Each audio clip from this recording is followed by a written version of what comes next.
Hi friends, welcome to our channel. நாம் இந்த வீடியோவில் பார்க்க போகிறது என்ன அப்படின்னு பார்த்தீங்கன்னா 2022 கேட்ட டிஎன்பிஎஸ்சி கொஷின்ஸில் இருக்கக்கூடிய பொருளாதாரம் தொடர்பான கேள்விகள், அதாவது இந்தியன் எக்கனாமி தொடர்பாக என்ன கொஷின்ஸ் இருக்கோ அதை தான் நம்ம இந்த வீடியோவில் பார்க்க போகிறோம். இது வந்து பார்த்திங்கன்னா இந்தியன் எக்கனாமி சம்மந்தப்பட்ட ப்ரீவியஸ் இயர் கொஷின்ஸில் நம்ம போட்டுறது வந்து 10வது வீடியோ. இதுக்கு முன்னாடி 1லேருந்து 9 வரைக்கும் வீடியோஸ் அப்லோட் பண்ணியிருக்கேன். அந்த ஒவ்வொரு வீடியோவில் இருக்கக்கூடிய ப்ரீவியஸ் இயர் கொஷின்ஸும் எக்கனாமி கேள்விகளாக தான் இருக்கும். அந்த வீடியோஸ் பார்க்காதவங்க ஒரு டைம் அந்த வீடியோவை பார்த்துட்டு இந்த வீடியோவை கண்டினியூ பண்ணிக்கோங்க. பிகாஸ் கண்டினியூஸாக 2020 தொடங்கி எத்தனை எக்ஸாம்ஸ் நடந்திருக்கோ அத்தனை எக்ஸாம்ஸையும் லைனாக வந்து கொஷின் பேப்பர்ஸ் அனலைஸ் பண்ணி போட்டுட்ருக்கேன். இது வந்து 10வது வீடியோ. ஃபஸ்ட் கொஷின் போயிடலாம். இந்தியாவின் மொத்த உள்நாட்டு உற்பத்தியில் தமிழகத்தின் பங்களிப்பு டேஸ் இடத்தில் உள்ளது. இந்த கேள்வி வந்து பார்த்திங்கன்னா 3rd டைமாக ரிப்பீட் ஆகுது. இந்த வீடியோஸை 1லேருந்து 9 வரைக்கும் இருக்கக்கூடிய முன்னாடி இருக்கக்கூடிய 9 வீடியோஸை நீங்கள் பார்த்தீங்கன்னா தெரியும். இந்தியாவில் மொத்த உள்நாட்டு உற்பத்தியில் தமிழகத்துடைய பங்களிப்பு எத்தனாவது இடத்துல இருக்குது? 2வது இடத்துல இருக்குது. ஸோ எத்தனாவது டைமாக ரிப்பீட் ஆயிருக்கு? 3rd டைம் ரிப்பீட் ஆயிருக்கு. அந்த வீடியோஸ் பார்த்தீங்கன்னா உங்களுக்கு தெரியும். அடுத்த கேள்வி பாருங்கள். விரிவாக்கம் பண்ண சொல்லியிருக்காங்க, அதாவது அப்ரிவேஷன் அப்படின்னு சொல்லி நம்ம பார்ப்போம். சரியா? அப்ரிவேஷன் கேட்டிருப்பாங்க, அது விரிவாக்கம் செய்கன்னு கொடுத்துட்டு டிக் டிஐஐசி அப்படின்னு கொடுத்துருக்காங்க. இது ஒரு நிறுவனம் தான். இந்த டிஐஐசி அப்படிங்கிறது வந்து பார்த்திங்கன்னா Tamil Nadu industrial investment corporation limited, Tamil Nadu தொழில் முதலீட்டு கழகம் லிமிடெட் அப்படிங்கிறது தான் இதோடைய abbreviation. Tamil Nadu industrial investment corporation limited. இந்த ஆண்டு என்ன அப்படின்னு கமெண்ட் பண்ணுங்கள், அதுவும் கேட்டிருக்காங்க. அடுத்த கேள்வி போயிடலாம். 2017-18 ஆண்டில் தமிழகத்தின் உற்பத்தி திறனளவு தேசிய அளவில் முதலிடம் பிடித்துள்ள பயிர்கள், அதாவது உணவு உற்பத்தியோ அல்லது உற்பத்தி திறனோ, இது எதுக்காக எடுத்திருக்கா அப்படின்னா இந்த பசுமை புரட்சியிலலாம் பார்த்திங்கன்னா எக்கனாமிக்ஸில் நம்ம பார்ப்போம் இல்லையா உணவு பற்றி. அதனால தான் உணவு உற்பத்தி பயிர்களில் 2017-18 தமிழக உற்பத்தி திறனை பார்க்கும்போது முதலிடம் பிடித்த பயிர்கள் எது அப்படின்னு பார்க்கும்போது ஆர்டராக ஃபஸ்ட் இடம் வந்து சோளம், அப்புறம் கம்பு, அப்புறம் வேர்க்கடலை, அப்புறம் பருத்தி, அந்த மாதிரி இருக்கும். சரியா? அடுத்த கேள்வி. திட்டக்குழுவின் குறைந்த அளவு தேவை திட்டத்தின் முக்கிய குறிக்கோள் என்ன அப்படின்னு கேட்டிருக்காங்க. சரியா? The main objective of minimum needs programme used by the planning commission அப்படின்னு கொடுத்துட்டாங்க. ஆன்சர் வந்து பார்த்திங்கன்னா ஆரம்ப கல்வி. திட்டக்குழுவுடைய குறைந்தளவு சேவை திட்டத்தின் முக்கிய குறிக்கோளாக இருப்பது ஆரம்ப கல்வி, அதாவது எலிமெண்ட்ரி எஜுகேஷன் அப்படின்னு சொல்லுவாங்க. சரியா? அடுத்த கேள்வி. தமிழக அரசால் அறிமுகப்படுத்தப்பட்ட கூட்டுறவு கைத்தறி நெசவாளர் குடும்ப ஓய்வூதிய திட்டத்தின் மூலமாக ரூபாய் 550 ஓய்வூதியமாக நெசவாளர்கள் உயிரிழந்த நாளிலிருந்து எத்தனை ஆண்டுகள் மட்டும் வழங்கப்படுதுன்னு கேட்டிருக்காங்க. 10 ஆண்டுகளுக்கு மட்டும் வழங்கப்படுகிறது. தமிழக அரசு தான் இந்த திட்டத்தை அறிமுகப்படுத்தினாங்க. என்ன அப்படின்னு பார்த்தீங்கன்னா கூட்டுறவு கைத்தறி நெசவாளர் குடும்ப ஓய்வூதிய திட்டம். இதன் மூலமாக கிட்டத்தட்ட 550 வந்து ஓய்வூதியமாக கிடைக்குது. யாருக்குன்னு பார்த்தீங்கன்னா நெசவாளர் உயிரிழந்து போனவங்களுக்கு, அந்த ஃபேமிலிக்கு கிடைக்குது. நெசவாளர் உயிரிழந்த நாளிலிருந்து 10 ஆண்டுகளுக்கு இதை கொடுத்துட்டு வருவாங்க. 2013-14 ஆண்டில் இந்தியாவில் இன்டர்நெட் பயன்படுத்துபவர்கள் தமிழ்நாட்டில் எத்தனை பங்கு இருக்குது அப்படின்னு பார்த்தீங்கன்னா 9.9% பங்கு அளவுக்கு இருக்குது. 2013-14 கணக்கெடுப்பின்படி இந்தியாவில் இன்டர்நெட் பயன்படுத்துபவர்களில் தமிழ்நாட்டுடைய பங்கு 9.9%. அடுத்த கேள்வி. பிரதான் மந்திரி ஜன் ஆரோக்கிய யோஜனா திட்டத்திலிருந்து ஏழை மற்றும் பாதிக்கப்படக்கூடிய குடும்பங்களுக்கு ரூபாய் டேஸ் ஒரு ஆண்டுக்கு சுகாதார காப்பீடு, ஒரு குடும்பத்திற்கு 2ஆம் மற்றும் 3ஆம் நிலை பராமரிப்பு மருத்துவமனைகளை பயன்படுத்திக் கொள்ளலாம் கேட்குறாங்க. ஸோ பிரதான் மந்திரி ஜன் ஆரோக்கிய யோஜனா திட்டத்தின் கீழே ஏழை மற்றும் பாதிக்கப்பட்ட குடும்பங்களாக இருந்தால் ஒரு ஆண்டுக்கு 5 லட்சம் சுகாதார காப்பீடு, ஒரு குடும்பத்திற்கு 2ஆம் மற்றும் 3ஆம் நிலை பராமரிப்பு மருத்துவமனையில் பயன்படுத்திக்கலாம்னு சொல்லியிருக்காங்க. ஒரு ஆண்டுக்கே 5 லட்சம் பிரதான் மந்திரி ஜன் ஆரோக்கிய யோஜனா திட்டத்தின் கீழே. பாருங்கள், பிரதான் மந்திரி ஜன் ஆரோக்கிய யோஜனா இங்கிலீஷ்லேயும் பாருங்களேன். Pradhan Mantri Jan Arogya Yojana is provided rupees dash for health coverage per family for secondary and tertiary care hospitals in poor and vulnerable families இருந்ததுன்னா எவ்வளோ? 5 lakhs வரைக்கும். அடுத்து பாருங்கள். குழந்தை பாதுகாப்பை உறுதி செய்வதற்காக பின்வரும் திட்டங்கள் இந்திய அரசால் அறிமுகப்படுத்திட்டு அப்படின்னு சொல்லியிருக்காங்க. குழந்தை பாதுகாப்பை உறுதி செய்வதற்கு இந்திய அரசு கொண்டு வந்திருக்கிறது வந்து இன்டகிரேட்டட் சைல்டு ப்ரொடெக்ஷன் ஸ்கீம்னு சொல்லுவாங்க. ஒருங்கிணைந்த குழந்தைகள் பாதுகாப்பு திட்டம். ரொம்ப ரொம்ப முக்கியமானது. ஒருங்கிணைந்த குழந்தைகள் பாதுகாப்பு திட்டம் மத்திய அரசால் கொண்டு வரப்பட்டது, குழந்தைகளின் பாதுகாப்பை உறுதி செய்வதற்காக. சரியா? இதில் பாருங்கள், இந்திய சூழலில் வறுமை பற்றிய இயல்புகள் யாரால் உருவாக்கப்பட்டது? வறுமையுடைய இயல்புகள் அப்படின்னு சொல்லிட்டு நம்ம எக்கனாமிக்கில் 11th ஸ்டாண்டர்ட் புக்கில் வந்து ஒரு லெசனில் பார்ப்போம். சரியா, கிட்டத்தட்ட ஒரு 10-11 இயல்புகள் வந்து கொடுத்துருப்பாங்க. வறுமையுடைய இயல்புகள் யாரால் வந்து உருவாக்கப்பட்டுச்சு அப்படிங்கிறது தான் கேள்வி. இங்கே கொடுத்துருக்கிற 4 பேருமே வறுமையின் இயல்புகளை வந்து உருவாக்கினவங்க தான். பாருங்கள், 1 தாண்டேக்கர் மற்றும் ராத், அப்புறம் PK பர்தன், BS மின்காஸ், IJ அகல்வால்யா. சரியா, தாண்டேக்கர் மற்றும் ராத், PK பர்தன், BS மின்காஸ், IJ அகல்வால்யா, இவங்க 4 பேருமே சேர்ந்து தான் இந்த வறுமையுடைய இயல்புகளை வந்து உருவாக்கியிருக்காங்க. பிரதான் மந்திரி கிராம் சதக் யோஜனா அறிமுகப்படுத்தப்பட்ட வருடம் எது கேட்டிருக்காங்க? 2000 வருடத்தில் பிரதான் மந்திரி கிராம் சதக் யோஜனா கொண்டு வந்திருப்பாங்க. இந்த 2005 பார்த்திங்கன்னா மகாத்மா காந்தி தேசிய ஊரக வேலைவாய்ப்பு உறுதி திட்டம் இருக்கு இல்லையா, அது அக்டோபர் 2 கொண்டு வந்திருப்பாங்க. 2005 அக்டோபர் 2. நடைமுறைக்கு வந்தது வந்து 2006 நடைமுறைக்கு வந்திருக்கும், ஞாபகம் வச்சுக்கோங்க. நெக்ஸ்ட் கொஸ்டின், ஸ்வர்ண ஜெயந்தி சஹாரி ரோஸ்கர் யோஜனா எதோடு தொடர்புடையதுன்னு கேட்டிருக்காங்க? நகர்ப்புறத்தோடு தொடர்புடையது. ஸ்வர்ண ஜெயந்தி சஹாரி ரோஸ்கர் யோஜனா நகர்ப்புறத்தோடு மட்டும் தொடர்புடையது. ஸ்வர்ண ஜெயந்தி சஹாரி ரோஸ்கர் யோஜனா எதோடு தொடர்புடையது? நகர்ப்புறத்தோடு தொடர்புடையது. கீழ்கண்டவற்றுள் நிதி கொள்கையின் கருவிகள் யாவை அப்படின்னு கேட்டிருந்திருக்காங்க. ஸோ வங்கி வீதம், பொது செலவு, வரி விதிப்பு, பொது கடன் அப்படின்னு கொடுத்தாச்சு. சரியா, அவங்க கேட்டிருக்கிற கேள்வி என்ன அப்படின்னு பார்த்தீங்கன்னா, இந்த கொடுத்துருக்கிற நாளில் நிதி கொள்கையின் கருவிகளாக கருதப்படுவது எதுன்னு கேட்டிருக்காங்க. நிதி கொள்கையின் கருவிகள் வந்து பொது செலவு. சரியா, பொது செலவு, வரி விதிப்பு, அப்புறம் பொது கடன், இது 3 தான் நிதி கொள்கையுடைய கருவிகள். ஞாபகம் வச்சுக்கோங்க. நிதி கொள்கையின் கருவிகள் எது?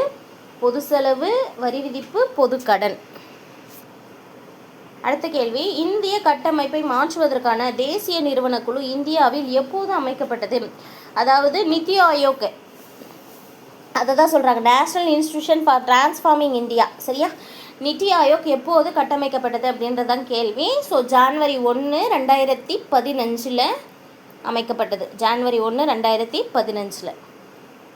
பட்டியல் 1, 2 பொருத்த சொல்லியிருக்காங்க. பட்டியல் 1 வந்து 5 ஆண்டு திட்டங்கள் கொடுத்துருக்காங்க. பட்டியல் 2 வந்து அதோடைய இயல்புகள் என்னென்னு கொடுத்துருக்காங்க. சரியா, 9வது 5ஆண்டு திட்டம், 10வது 5ஆண்டு திட்டம், 11, 12 மொத்தம் 4 கொடுத்தாச்சா. இந்த 9வது 5ஆண்டு திட்டத்தை பொறுத்த வரைக்கும் இந்த இயல்புகளை நீங்கள் தனித்தனியாக ஒரு நோட் எடுத்து நோட் பண்ணி வச்சுக்கோங்க. இந்த 4த்தையும் தனித்தனியாகவும் கொஷின்ஸ் கண்டிப்பாக கேட்குறாங்க. 9வது 5ஆண்டு திட்டத்திற்கு அதோடைய இயல்பு என்ன அப்படின்னு பார்த்தீங்கன்னா, அவங்களுடைய குறிக்கோள் சமூக நீதி மற்றும் சமத்துவத்துடன் கூடிய வளர்ச்சியை அடைதல். இந்த சமூக நீதி, சமத்துவம் ஞாபகம் வச்சுக்கோங்க. சமூக நீதி மற்றும் சமத்துவத்துடன் கூடிய வளர்ச்சியை அடைதல். 10வது 5ஆண்டு திட்டம் அப்படின்னா பார்த்தீங்கன்னா 8% GDP வளர்ச்சி இலக்கை அடைவது இதோடைய குறிக்கோளாக இருந்தது. 8% GDP வளர்ச்சி இலக்கு. 11வது 5ஆண்டு திட்டம் அப்படின்னு பார்த்தீங்கன்னா விரைவான மற்றும் உயர்ந்த உள்ளார்ந்த வளர்ச்சி. விரைவான உயர்ந்த உள்ளார்ந்த வளர்ச்சியை அடைதல். இதுவே பார்த்திங்கன்னா 12வது வந்து விரைவான நீடித்த மற்றும் உயர்ந்த உள்ளார்ந்த வளர்ச்சி. சஸ்டெயினபிள் அப்படிங்கிற வேர்டு வந்தாவே அது வந்து 12வது 5ஆண்டு திட்டம், ஞாபகம் வச்சுக்கோங்க.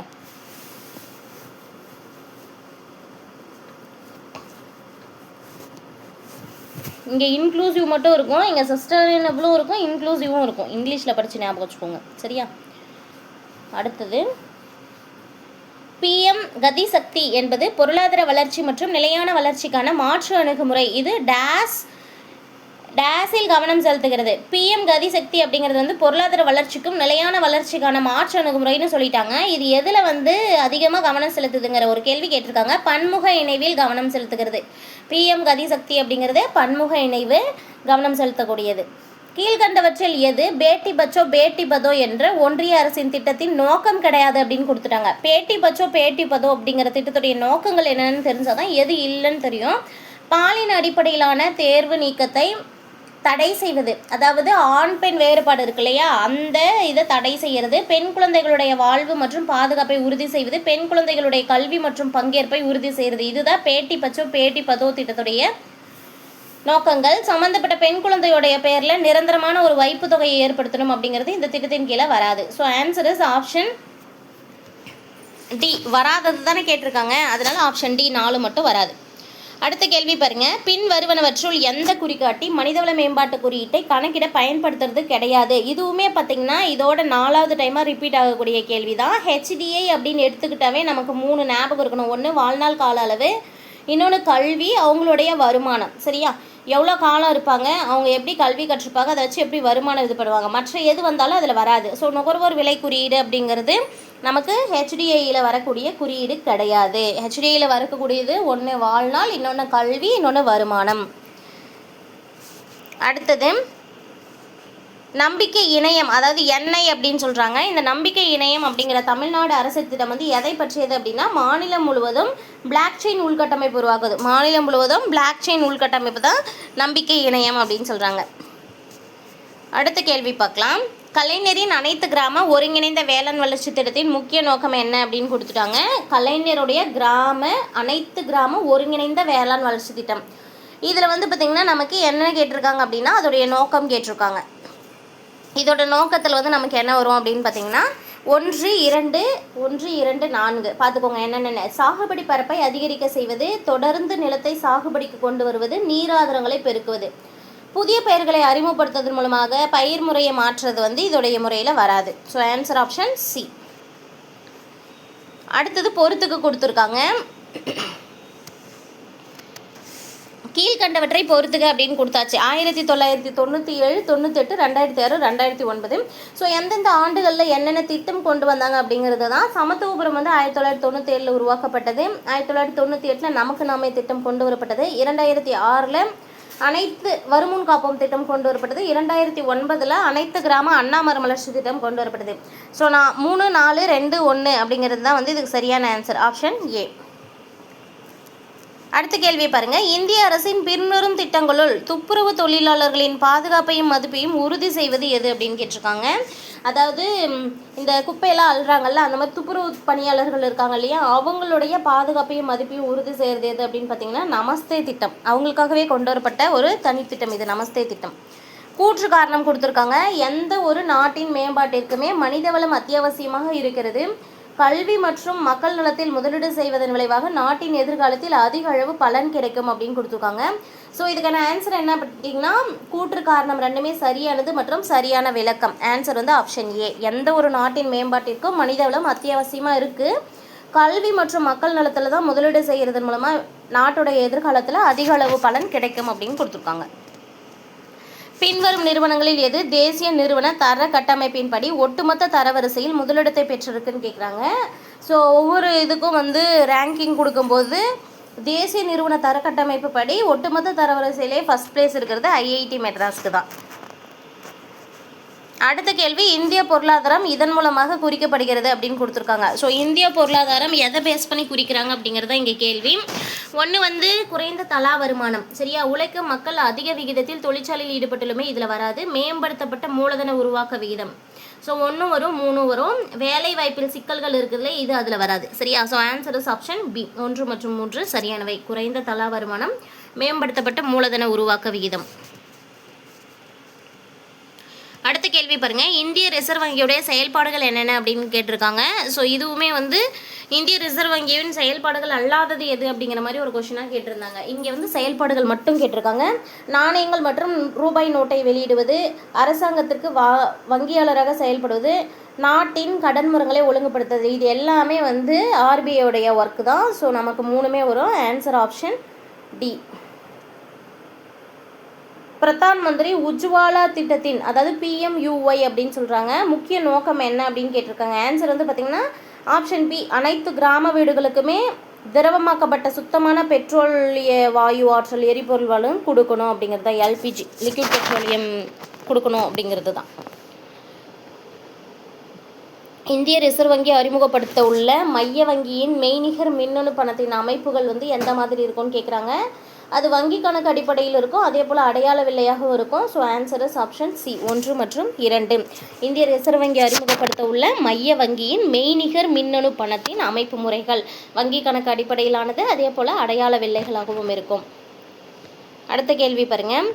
MSMEயின் துறையை எளிதாக்குவதற்கு அரசாங்கம் பின்வரும் முக்கிய அம்சங்களை தொடங்கி இருக்குது அப்படின்னு சொல்லி கேட்டிருக்காங்க. MSME அப்படிங்கிறது வந்து நமக்கு தெரியும், சிறு குறு விவசாயிகள் அப்படின்னு சொல்லுவாங்க. அப்போ இதில் வந்து இவங்களுக்கு முக்கிய அம்சங்களாக தொடங்கி இருக்கக்கூடியது வந்து பார்த்திங்கன்னா கடன் அணுகல், சந்தை அணுகல், தொழில்நுட்பத்தை மேம்படுத்துதல், சரியா. இதில் MSME துறை ஊழியர்களுக்கு சமூக பாதுகாப்பு அப்படிங்கிறது வராது. கடன் அணுகல், சந்தை அணுகல், தொழில்நுட்ப மேம்பாடு, இது 3மே வரும்.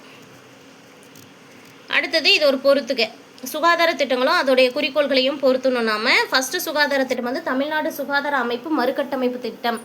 இது வந்து பார்த்திங்கன்னா SDG 3ஐ அடைவதற்காக. தமிழ்நாடு சுகாதார அமைப்பு திட்டம் அப்படிங்கிறது எதுக்காகனா சமூக பொருளாதார அடுக்கில் கீழே இருக்கிறவங்களுடைய ஆரோக்கியத்தை உறுதி செய்யறதுக்கு.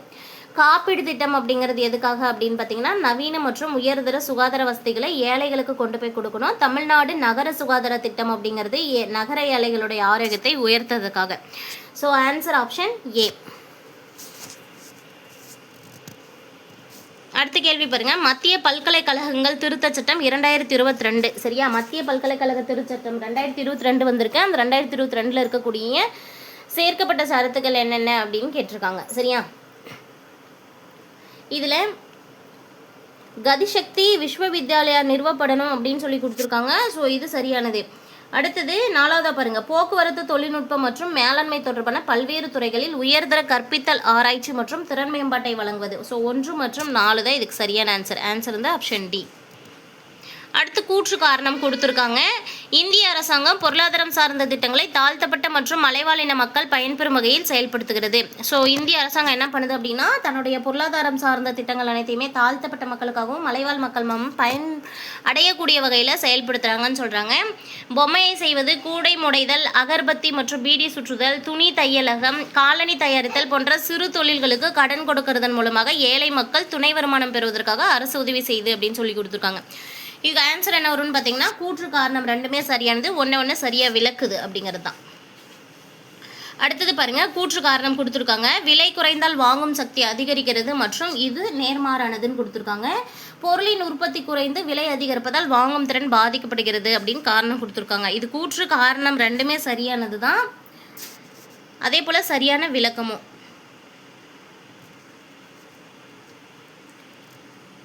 அடுத்த கேள்வி, மாவட்ட மனநல திட்டத்தின் குறிக்கோள் என்ன அப்படின்னு கேட்டிருக்காங்க. மாவட்ட சுகாதார பாதுகாப்பு விநியோக அமைப்பில் தடுப்பது, பதவி உயர்வு மற்றும் நீண்டகால பராமரிப்பு உள்ளிட்ட மனநல சேவைகளை வழங்கணும். மாவட்ட சுகாதார பாதுகாப்பு விநியோக அமைப்பில் இருக்கக்கூடிய தடுப்பு, பதவி உயர்வு மற்றும் நீண்டகால பராமரிப்பு உள்ளிட்ட மனநல சேவை வழங்குவது. அதே போல் மனநல பாதுகாப்புக்கான உள்கட்டமைப்பு, உபகரணங்கள் மற்றும் மனிதவளம் ஆகியவற்றின் அடிப்படையில் நிறுவன திறனை அதிகரிப்பது. வீடுகள் தோறும் மனநல சேவை வழங்குறது இதில் வராது. சமூக விழிப்புணர்வை ஊக்குவிப்பதும் மனநல சுகாதார சேவைகளை வழங்குவதும் இதில் பங்கேற்க வைப்பதும் ஒரு குறிக்கோள் தான். ஸோ 1, 2, 4 ஆப்ஷன் சி தான் சரியானது. ஜிஎஸ்டி கவுன்சில் பற்றி பின்வரும் அறிக்கையில் எது உண்மை கிடையாதுன்னு கேட்டிருக்காங்க. ஜிஎஸ்டி கவுன்சில் இருக்கு இல்லையா, ஜிஎஸ்டி கவுன்சில் பற்றி உண்மையற்றது எது அப்படிங்கிறது தான் இங்கே கேள்வி. ஸோ ஃபர்ஸ்ட் ஒன் பாருங்கள்,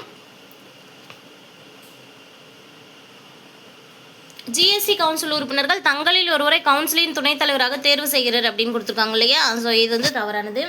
ஜிஎஸ்டி கவுன்சிலின் ஒவ்வொரு முடிவும் கலந்து கொள்ளும் மற்றும் வாக்களிக்கும் உறுப்பினர்களின் வாக்குகளில் 3/2 பங்கிற்கு குறையாத கூட்டத்தால் எடுக்கப்படும். இது சரியானது. ஜிஎஸ்டி கவுன்சிலில் இருக்கக்கூடிய மொத்த உறுப்பினர்களின் எண்ணிக்கையில் பாதி பேர் அந்த கூட்டத்தில் குறைந்த எண்ணிக்கையிலான நபரை பங்கு பெறுவார் அப்படின்னு கேட்டிருக்காங்க. இது வராது. சரியா, ஸோ 1, 3 அதில் உண்மை கிடையாது.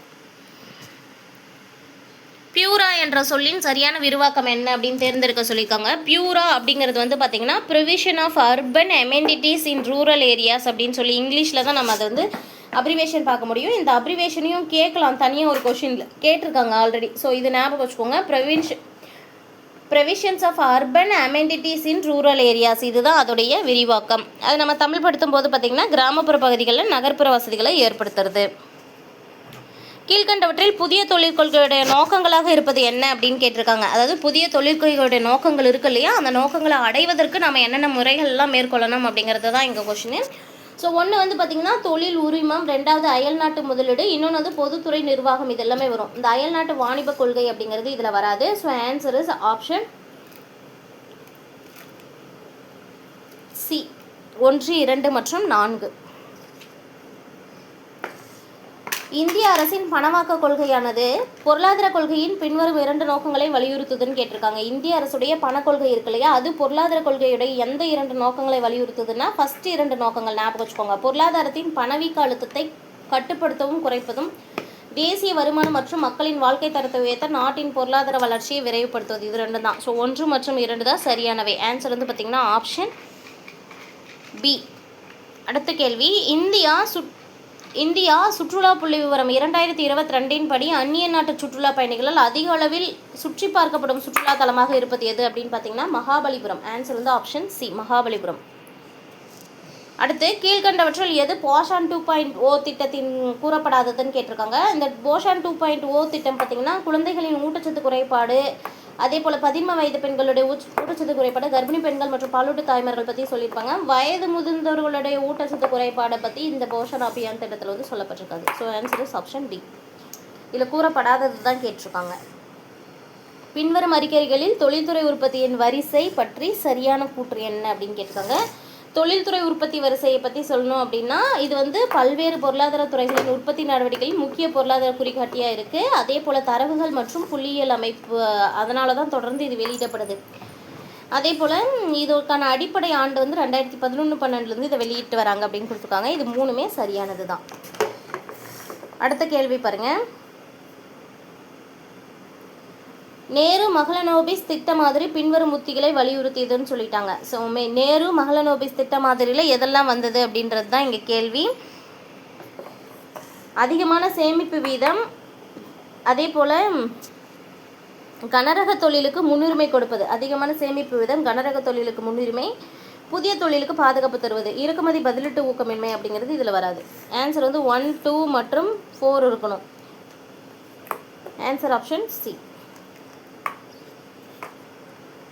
ஸோ இது இந்த வீடியோடைய கடைசி கொஷின், சரியா?